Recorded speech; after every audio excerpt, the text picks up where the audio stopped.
வணக்கம் நண்பர்களே. இது உங்கள் தமிழ் மெய்ஞானம். நீங்கள் தரும் ஆதரவுக்கு என் மனமார்ந்த நன்றிகள். நீங்கள் கொடுக்கும் ஒரு லைக்கும் ஒரு சப்ஸ்கிரைப்பும் எனக்கு ஒரு பெரிய உற்சாகம். இன்னும் இப்படியான உணர்வு பூர்வமான ஜென் கதைகள், மர்ம உண்மைகள் தெரியணுமா? அப்போ உடனே சப்ஸ்கிரைப் பண்ணுங்க. தமிழ் மெய்ஞானம்.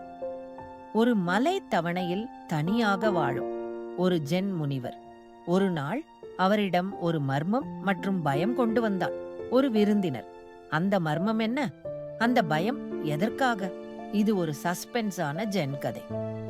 பல ஆண்டுகளுக்கு முன்னால் ஜப்பான் கிராமப்புறங்களில் ஒரு ஜென் முனிவர் தனியாக வாழ்ந்தார்.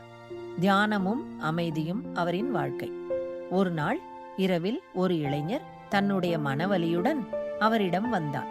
முனிவரே, என் நண்பன் எனக்கு நம்பிக்கை கொடுக்கலை. என் உயிர் முழுக்க நம்பியவனிடம் நான் துரோகம் கண்டேன். என்ன செய்யணும்?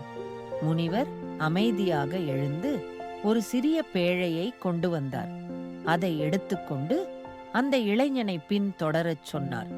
அவர்கள் இருவரும் மலை உச்சிக்கு சென்றார்கள்.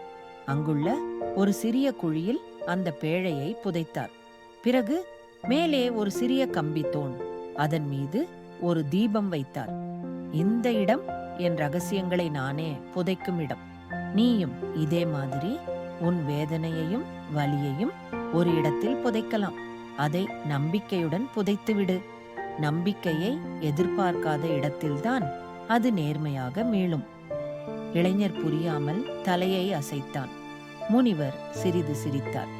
நீ புரியலைன்னா பரவாயில்ல, ஆனால் நீ உணர்ந்தாயா என்பதுதான் முக்கியம். அந்த இளைஞன் மெதுவாக நிமிர்ந்து பார்த்தான். ஒரு சுபாவ மாற்றத்துடன் தன் உள்ளத்துக்கு அமைதி வந்து விட்டது போல.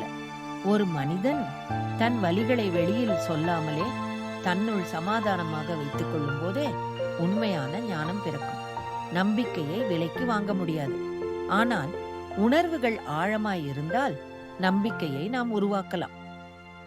இந்த மாதிரி ஜென் கதைகள், மர்ம உண்மைகள் மற்றும் ஆன்மீக உணர்வுகளை தெரிஞ்சிக்க தமிழ் மெய்ஞானத்தோட சேர்ந்து இருங்க. சப்ஸ்கிரைப் பண்ண மறந்திடாதீங்க. நன்றி நண்பர்களே.